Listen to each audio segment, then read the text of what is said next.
pouvez vous asseoir. Identification des partis qui n'étaient pas là ce matin? Oui.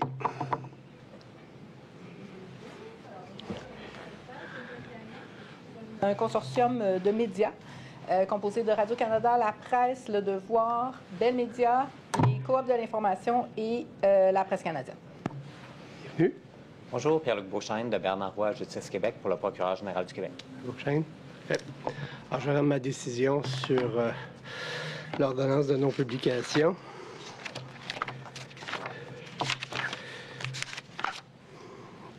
Alors, décision sur la demande de la Société d'assurance automobile du Québec pour obtenir une ordonnance de non-publication sur certains extraits du témoignage de Vincent Poirier et de pièces à l'appui de celui-ci.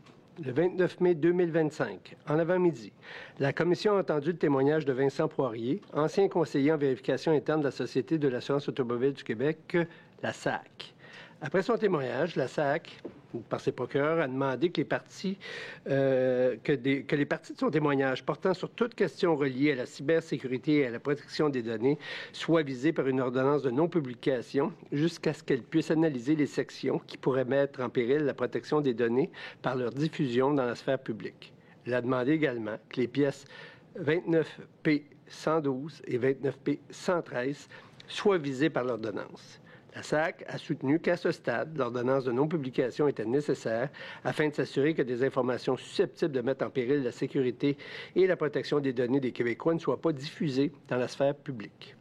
Compte tenu de la balance des inconvénients et afin de permettre au procureur-chef de discuter avec les avocats des médias, j'ai rendu une ordonnance provisoire valide jusqu'à 17h30 le 29 mai 2025 et conforme à la demande de la SAC. Après discussion avec les avocats des médias, le procureur en chef m'a alors informé que ceux-ci ne contestaient pas l'ordonnance rendue en attendant de débattre au fond, à défaut d'entente, sur ce qui peut être caviardé avant le dépôt sur notre site Internet. Le ministère de la Cybersécurité et du numérique, le MCN, représenté par le procureur général, le PGQ, a appuyé cette demande. Après discussion, les avocats de la SAC, du PGQ et des médias ont convenu d'une entente. Les parties ont convenu d'une ordonnance interdisant jusqu'au 1er juillet 2030 la publication de l'identité des solutions technologiques utilisées par la SAC et mentionnées dans les pièces 29P112, 29P113 et 29P113.2 et dans le témoignage de Vincent Poirier. Le tout tel que font état les pièces caviardées 29P112.29, P113 29P113 et 29P113.2 et le témoignage caverdé de Vincent Poirier publié sur le site Internet de la Commission. Les parties ont convenu que l'ordonnance aurait une durée de 5 ans compte tenu de la durée de vie utile des technologies impliquées. Qui plus est, il a été convenu entre les avocats de la SAC et le procureur en chef de la Commission de déposer en preuve comme pièce 29P113.2, le rapport d'audit du 8 juin 2023 en lien avec la présentation du 21 juin 2023 déposé comme pièce 29P113. Donc, pour ces motifs, j'accueille en partie la demande de la Société de l'assurance automobile du Québec. J'interdis jusqu'au 1er juillet 2030 la publication de l'identité des solutions technologiques utilisées par la SAC et mentionnées dans la pièce 29P112, 29P113 et 29P113.2 et dans le témoignage de Vincent Poirier. Le tout tel que font état les pièces caviardées 29P112, 29P113 et 29P113.2 et le témoignage caviardé de Vincent Poirier publié sur le site Internet de la Commission. Alors, ma décision va être déposée sur le site Internet. J'en profite pour remercier toutes les parties, y compris M. Gagnon et vos collègues des médias, pour cette entente-là et et de s'assurer effectivement de la sécurité des données informatiques en conséquence. Merci beaucoup. Merci, bonne fin de journée. Merci.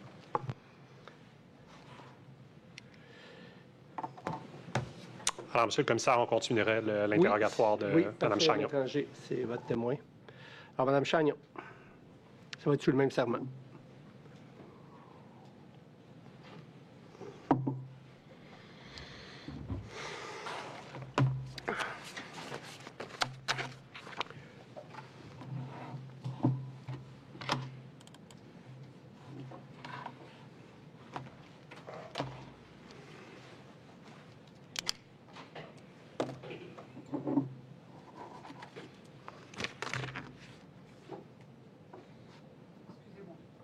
Aucun problème. Prenez votre temps, Mme Chagnon.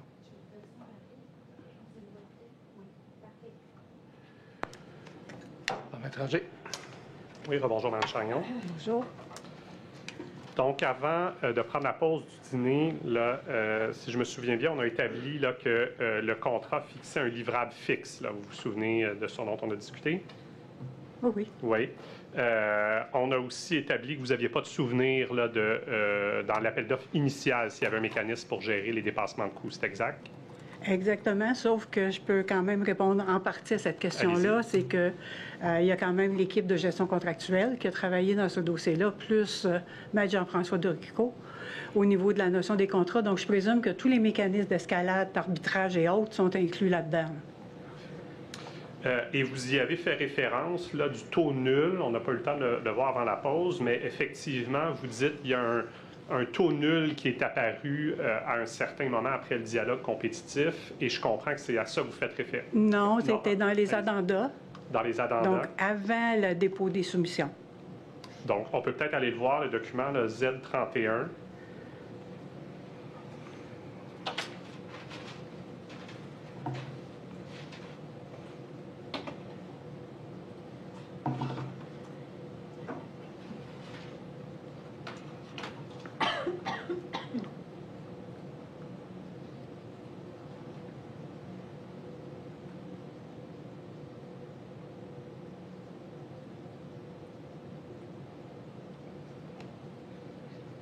À la page 6. Non, vous avez raison, c'est marqué étape F. Donc, c'est avant le dialogue. C'est pas au moment des... vu que j'ai vu l'étape F, je présume, avec la date, que ça a été un addenda qui a été déposé plus tard. Donc, après le dialogue compétitif. Possible. Je ne peux pas vous mettre dans le calendrier exactement, mais je viens de voir que c'était l'étape F. Si on descend en bas de la page, un peu. Ouais, solde de contingence insuffisant pour financer le dépassement d'un lot de travail. Et là, je comprends que c'est à ça que vous faisiez référence. Donc, il y a l'ajout d'un palier à coût nul, au-delà de 100 du montant de la contingence. L'Alliance travaille Je présume qu'il est là. gratuitement. Donc, c'est le mécanisme qui a été trouvé, à votre souvenir, là, pour gérer les dépassements de coûts, là, ultérieurement dans le processus d'appel d'offres. Autre que ce qui est prévu au contrat. Autre que ce qui est prévu au contrat. On peut revenir maintenant au concept de partage de risque auquel vous avez fait référence. Vous nous avez dit que c'est un contrat qui est en partage de risque. Partage, je comprends que c'est partagé entre la SAAC et l'Alliance. C'est exact? Oui. Si je vous soumets que cette notion-là de partage de risque n'était pas vraiment détaillée dans le CT de 2015, seriez-vous d'accord? Il faudrait que je revoie la page du CT, parce que je ne peux pas vous dire si dans les clauses... On peut aller voir à la pièce 14 P13.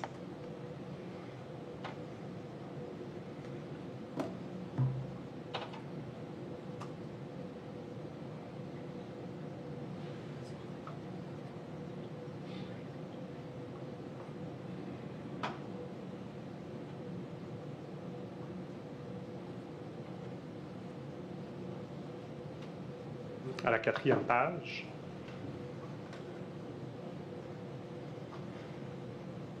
On est au point 5, partage de risque.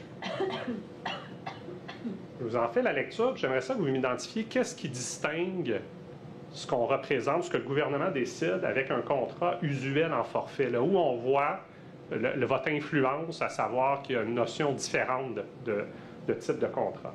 Alors, le projet sera divisé en forfaits qui correspondent à des livrables précis. On en a déjà discuté avant la pause.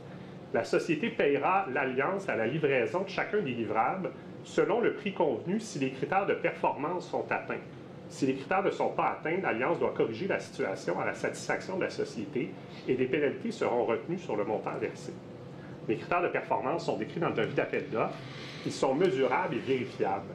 Globaux pour l'ensemble du projet, forfaitaires pour chacun des livrables du projet. Les efforts des ressources internes seront comptabilisés et pris en considération dans les critères de performance.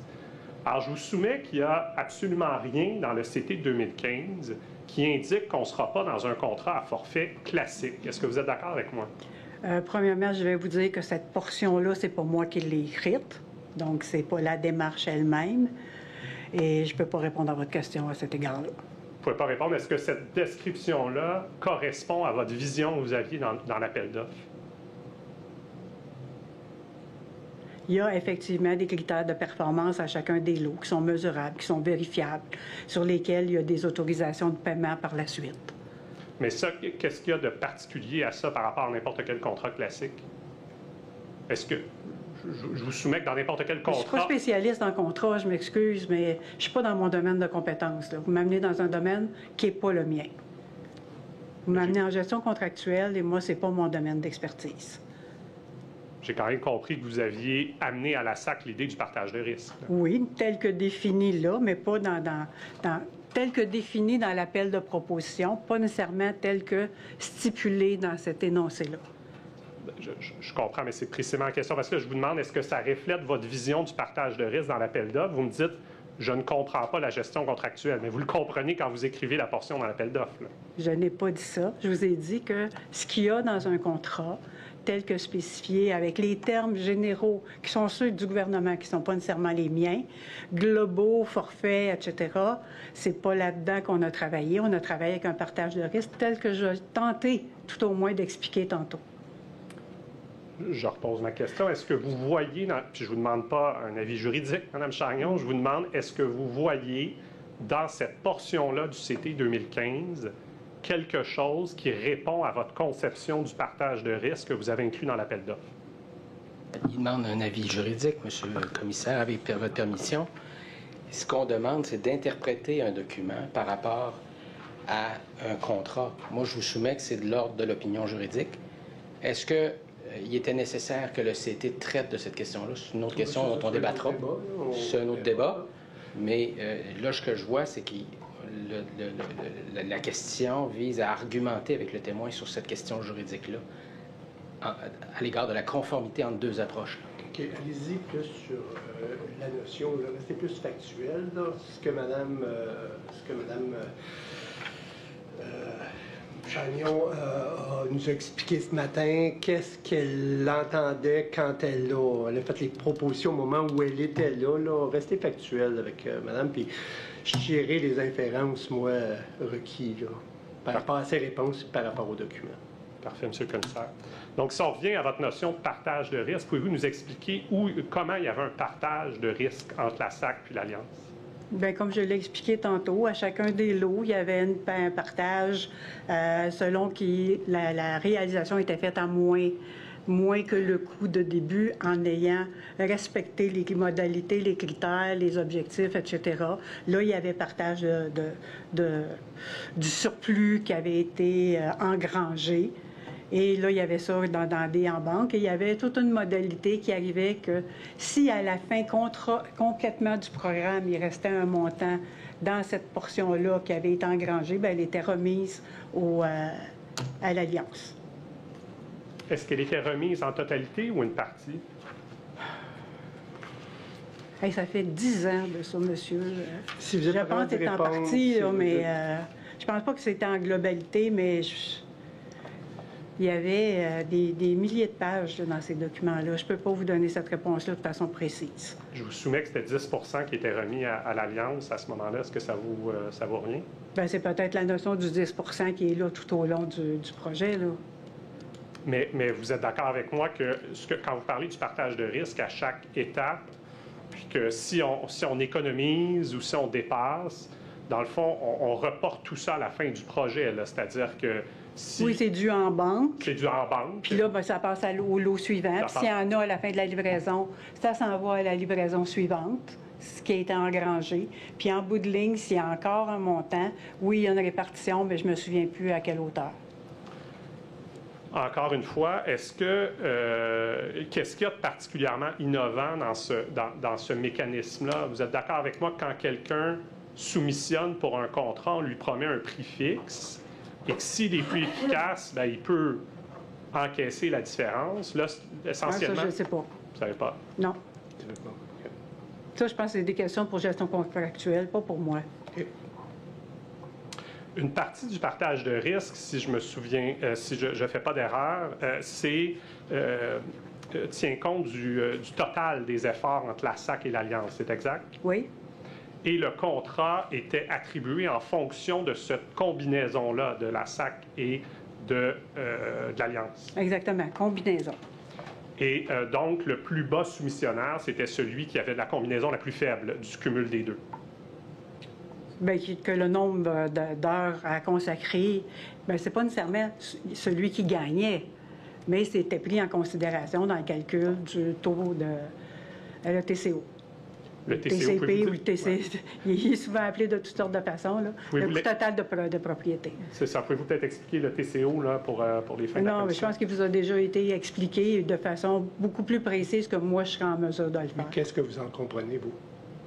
Qu'on essaie de prendre l'ensemble de tous les coûts internes et externes pour être capable d'arriver à établir le coût réel du projet et de le mettre en comparaison ensuite avec la qualité compte tenu du facteur K. C'est ça.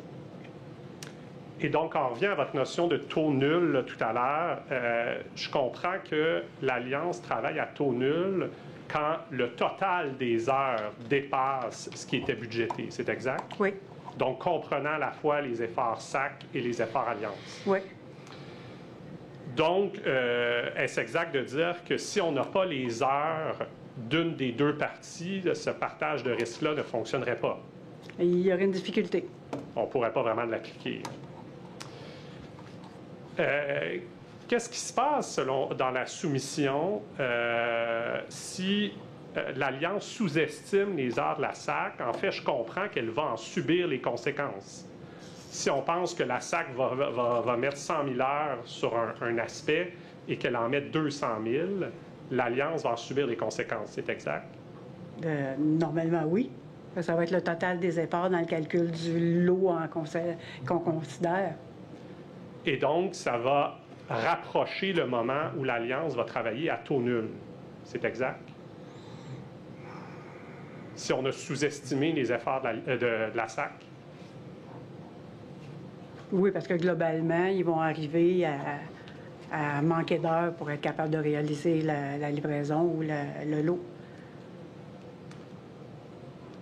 C'est peut-être ma déformation professionnelle, Mme Chagnon. Je trouve que c'est la recette parfaite pour un litige. Je ne sais pas si vous avez déjà vu ça dans un autre projet, une alliance qui travaille ou un fournisseur qui travaille à taux nul pour compenser les heures excédentaires que fait un client. Avez-vous déjà vu ça ailleurs?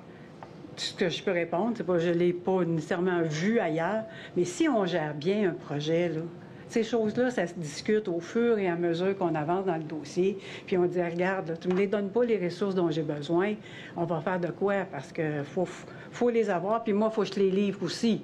Donc, normalement, on n'arrive pas à la toute fin puis dire il manque 200 000 heures. Ça va arriver de façon assez visible. Puis là, c'est une gestion de projet qui fait en sorte qu'on rétablit les faits. C'est sûr que l'Alliance va demander à la société de fournir les ressources qui sont requises pour faire avancer le projet. Mais donc, on se reporte sur la bonne foi entre les parties de trouver une solution en cours de projet, c'est exact? Parce que c'est constitué comme étant une seule équipe. Une équipe constituée de la société et de l'Alliance qui réalise le projet. On s'entend que dans l'équipe, il y en a juste un des deux qui travaille à taux nul si jamais les coûts explosent. C'est exact? J'avoue que je ne me souviens pas s'il y avait dépassement, si les ressources de la société étaient considérées dans le calcul comme étant zéro. Je ne me souviens pas. Parce que là, on est vraiment dans le détail. Est-ce que vous savez, souvenez pourquoi la livraison 3 ou l'indemnisation était optionnelle dans l'appel d'offres? Non, ça, c'était vraiment des décisions qui étaient prises par les gens d'affaires et la direction. Je me souviens simplement qu'il devait y avoir la conception, mais pas nécessairement la réalisation. Et fait que vous n'avez pas de souvenir de la raison pour laquelle c'était comme ça? Non, je n'ai pas été impliquée dans cet élément-là. Est-ce qu'à votre souvenir, la livraison 3 rentrait dans le coût total de propriété ou le TCO? Mais probablement la conception, pas la réalisation, à mon avis. À votre souvenir, la réalisation ne rentrait pas Bien, dans elle n'aurait pas dû. C'est pas un souvenir parce que je n'ai pas travaillé sur le coût total de propriété, mais normalement, elle n'aurait pas dû. C'était juste la conception. Est-ce que vous vous souvenez, dans la rédaction de l'appel d'offres, d'avoir des réflexions avec les rédacteurs sur l'utilisation de ressources extraterritoriales, ou ce qu'on appelle, par l'anglicisme, offshore, comme ça? Je pense que ça s'est... Je me demande si on n'a pas eu à répondre à ça dans les addendas, là, mais je pense qu'il y avait quand même une ouverture à faire du traitement à cet égard-là, mais ce n'était pas le souhait premier. Qu'est-ce que vous voulez dire? C'était pas le souhait. Que la SAC souhaitait que ça se déroule au Québec, mais... Idéalement, mais si c'était la seule solution, il y avait quand même une ouverture à ce que ce soit considéré. On savait que c'était un enjeu, que c'était une possibilité que l'Alliance utilise des ressources extraterritoriales. Parce que, je veux dire, le Québec, c'est le Québec, puis il y a un nombre limité de gens qui ont ces spécialisations-là. Est-ce que c'est vous qui avez proposé d'inclure à l'appel d'offres le mode agile comme mode de réalisation? Absolument pas. C'est qui, à votre souvenir? C'est M. Cardinal-Enfant. Est-ce que vous étiez d'accord à cette décision-là? C'était sa décision. Moi, je ne l'ai jamais vu en application dans un projet de cette envergure-là. Mais comme on me dit souvent, je suis rendue de la vieille garde, fait que je suis encore dans le mode de faire du waterfall, puis... Fait que c'était pas des éléments dans lesquels je pouvais porter ou donner un avis qui aurait été judicieux. Donc, la décision avait été prise, puis je comprends que c'était dans l'appel d'offres. L'appel d'offres disait qu'on était pour fonctionner en mode agile, et après ça, son application... Moi, je suis partie avant que le projet commence à se réaliser, donc je ne l'ai pas vu en application. Est-ce que ça vous semblait normal à ce moment-là qu'on impose une méthode de travail à l'Alliance? Qu'on puisse le faire parce que c'est vraiment de plus en plus couramment utilisé. Dans des grands projets comme ceux-là, je ne le sais pas, mais effectivement, c'est une approche qui est utilisée beaucoup, particulièrement quand on veut avoir une adhésion, une appropriation par les gens qui travaillent dans le projet à faire le travail qui est à faire. Mais dans des projets comme ça, moi, je ne l'avais jamais vu. Je l'avais vu en waterfall, mais pas en mode agile. Je ne peux pas porter de jugement par rapport à... Est-ce que c'était un bon choix ou pas? Je ne sais pas. Même après coup, vous êtes en J'ai mesure pas été là. Puis après ça, j'ai plus été en mandat, moi, par la suite. Donc, je me suis retirée du marché. Comme on dit, j'avais fait mon temps. Est-ce que ça vous dit quelque chose, le mode d'implantation Big Bang pour une solution informatique? Oui, je sais ce que c'est. Est-ce que c'était quelque chose qui était discuté au moment de la conception de l'appel d'offres? Dans l'appel d'offres, on demandait à l'Alliance de déterminer quelle était l'approche de déploiement qu'elle proposait pour une solution de cette envergure-là. Et il y avait même, je pense, vous pouvez établir, si c'est possible de le faire par région géographique ou par type de clientèle ou autre. Il y avait quand même, de mémoire, un élément qui avait été mis dans l'appel de proposition à cet égard-là. Avez-vous souvenir qu'il y a déjà eu un projet où vous soyez sur le comité de sélection de l'appel d'offres? J'ai déjà été approchée, mais ça ne s'est jamais conclu. Qui vous a approché? Je me demande si c'est Yves Frenette, peut-être. Yves Frenette vous aurait approché pour siéger sur le comité de sélection de comme l'appel étant d'offres? une possibilité, là, mais ça ne s'est jamais concrétisé et c'est correct. Comment ça s'est terminé plus exactement? Qui vous... J'avais rencontré Yves Frenette. Puis après, qui vous a informé que ça n'allait pas être le cas? Bien, je pense que c'est lui. Je n'ai pas d'autres questions, monsieur le commissaire. Merci. Mettre la prise.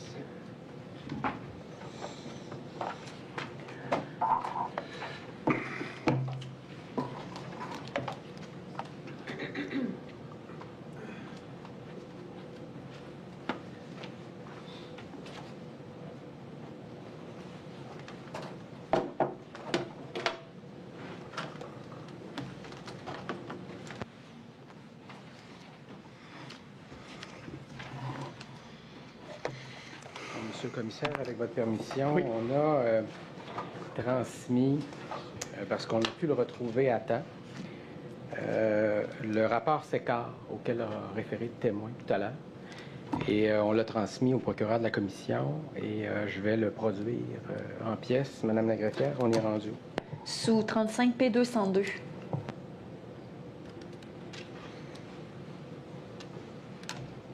On le mettra à l'écran tout à l'heure, Madame la greffière adjointe. Là, je n'insiste pas tout de suite. Juste le nom exact, ce serait quoi? Il s'appelle Rapport du regroupement des partenariats du gouvernement en technologie de l'information du 27 mai 2015. Si.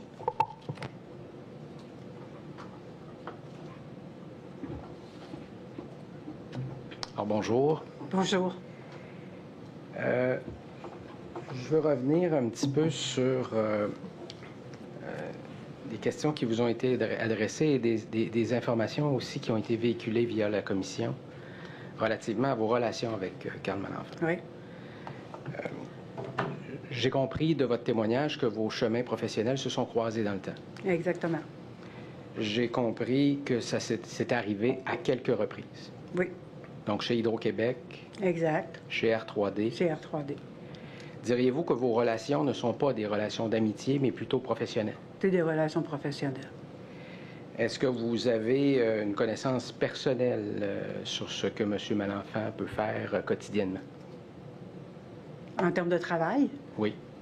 ben, je sais ce qu'un VPTI fait généralement en termes de travail. Mais ce qu'il oui. faisait en dehors du travail, j'ai raison de dire que vous n'aviez pas J'en la ai aucune connaissance idée. de ça. Si je vous suggère que vous ne l'avez pas vu depuis plus de 3 ans, est-ce que c'est exact? Ben, À partir de quand? À partir de quand, même? À partir de maintenant? Oui. Depuis J'ai plusieurs années. quitté où j'ai arrêté de travailler à Québec en début 2018 et je n'ai pas recroisé Carl depuis ce moment-là. Fait que ça fait plus que 3 ans. 7 ans. On a parlé également des contrats que vous avez reçus de la Société d'assurance Oui. automobile du Québec. Lorsque vos contrats de gré à gré venaient à échéance et qu'on vous disait ce serait le fun que vous continuiez à travailler sur le projet, est-ce que vous avez été informé de l'obligation de la Société d'aller en appel d'offres pour vous confier un mandat plus important? Non. Non? Est-ce qu'on vous a invité à soumissionner sur un appel d'offres? Invité, non. Vous avez vu passer l'appel d'offres au SCAO, puis vous avez décidé de soumissionner? J'étais allée chercher.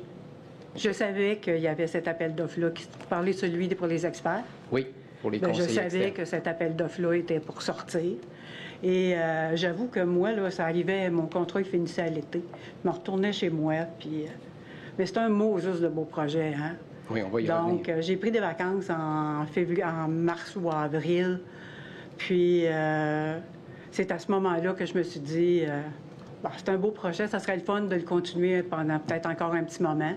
Puis après ça, je prendrai définitivement ma retraite. Fait que oui. OK. Et vous êtes déjà sous contrat avec la SAC, avec des seuils inférieurs aux appels d'offres, Oui. ce que prévoit la loi. Là, on prévoit un contrat plus... je veux dire, Plus substantiel. Plus substantiel, on va appeler ça comme ça. Et vous avez été chercher les documents sur SEAO. Exact. Mais ce que je comprends, c'est que vous saviez que le contrat s'en venait. Là. Vous étiez déjà dans la boîte. Là. Oui. Ah oui. Je peux pas le cacher. Bien, oui. bien évidemment. Et il n'y avait pas que celui-là, il y en avait pour plusieurs personnes. Voilà. Mais vous étiez informé également qu'en participant à l'appel d'offres, vous pouviez ne pas l'obtenir. Bien sûr. Je le souhaitais, mais il n'y a rien qui pouvait le garantir. Quant au projet CASA, vous l'avez souligné de nouveau dans vos réponses à mes questions. Vous avez dit que c'est un beau projet. En quoi c'est un beau projet, le projet CASA? Bien, c'est un projet qui est motivant parce que c'est un projet qui a une très grande envergure et qui vient toucher le cœur d'une organisation. Donc, ça n'amène pas juste un projet de système d'information, ça amène une transformation d'une organisation. Et ça, je m'excuse du terme, c'est trippant. Pour des gens qui sont en management et autres comme moi, c'est vraiment quelque chose qui donne un boost d'adrénaline pour faire ce genre de projet-là. C'est un projet important au Québec à ce moment-là? Bien, moi, je pense que oui.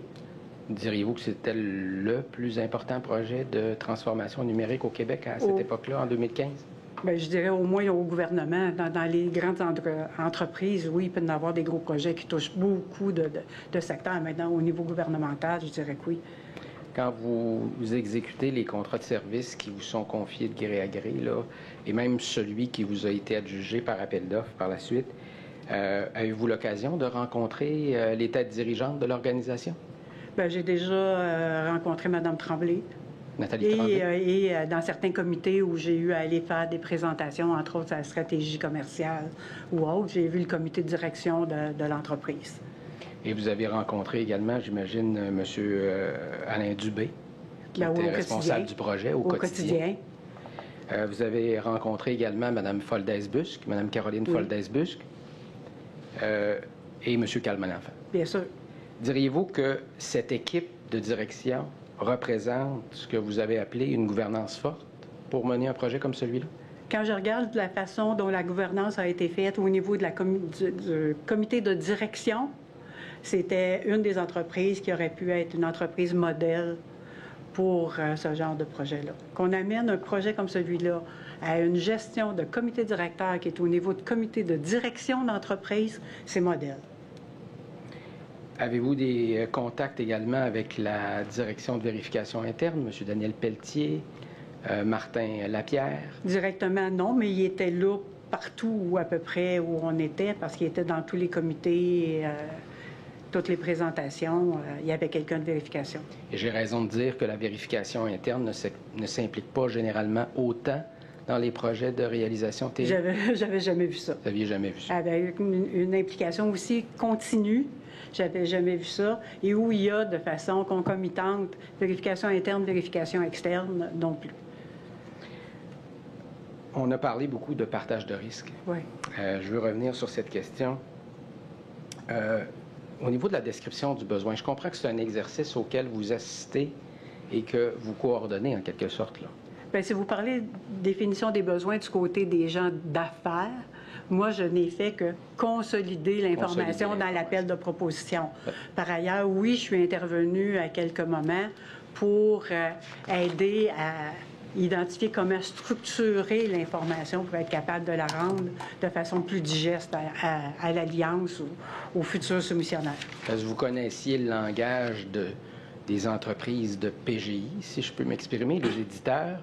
Bien, pas nécessairement d'éditeurs, de services professionnels, de solutions. De gens qui allaient soumissionner sur le projet. Oui, parce que le volet technique, les modules, ces affaires-là, moi, j'y connais pas grand-chose. Je comprends.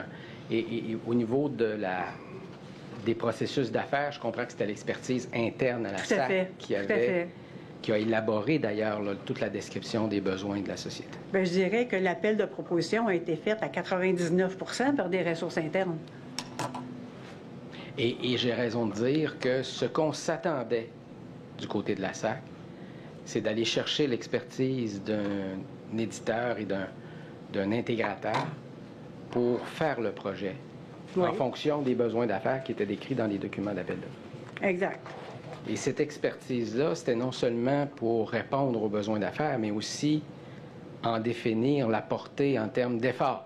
J'ai raison de dire ça? Oui, parce que c'est eux qui connaissent les modules de la solution et qui sont capables d'interpréter un besoin d'affaires en disant si j'utilise telle combinaison de modules, bien, ça va se faire de façon automatique. Si j'utilise telle autre combinaison, bien, il y a un trou à tel endroit, ça va demander du développement et c'est là que les efforts découlent. Je vais vous demander, Mme la greffière, de nous afficher la pièce 35P 168.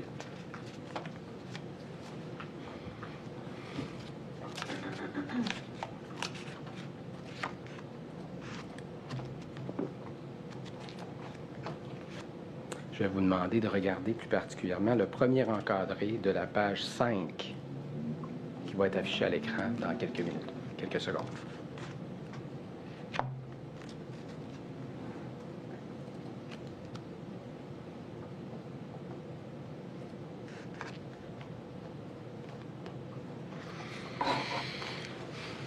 Je pense pas que ce soit le bon document. Est-ce que c'est la présentation?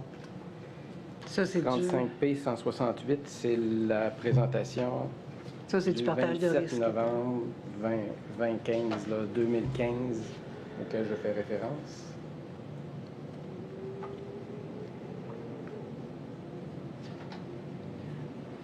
Est-ce que c'est la Z32?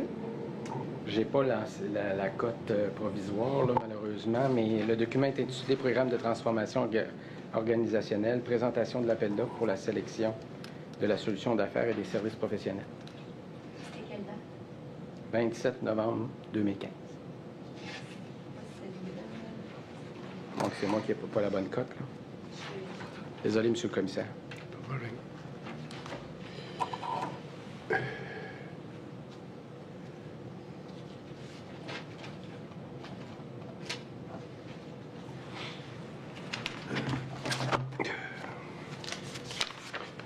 Mettre la prise, prenez donc ma liste, puis regardez donc peut-être aider Mme la greffière. Vous allez le trouver plus facilement.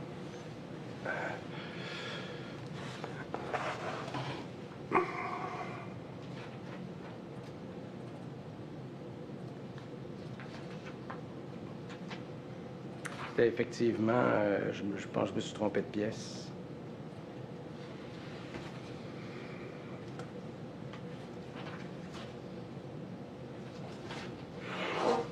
Je vais vous demander une courte suspension, M. le Parfait. commissaire. OK, Je vais quand vous vous êtes prêt. retrouver, puis, Moi, pour démêler ça, parfait. je vous remercie. Quand vous êtes prêt.